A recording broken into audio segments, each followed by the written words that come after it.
Hello, everyone. My name is Stephanie Chansey, and as Perry said, I am the Caribbean Partnerships Librarian here at the University of Florida, and also the Director of Operations for the Digital Library of the Caribbean, which is a mouthful, so DLOC for short.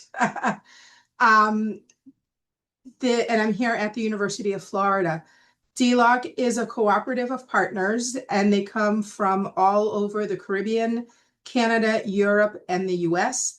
And I Googled this the other day, and DLOC is the largest open access platform that is wholly focused on the Caribbean.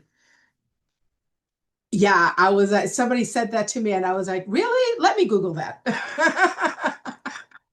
I am very happy to welcome our speakers and you, the audience, to our 2026 Spring Workshop Series and today's session, Legal and Ethical Oral Histories.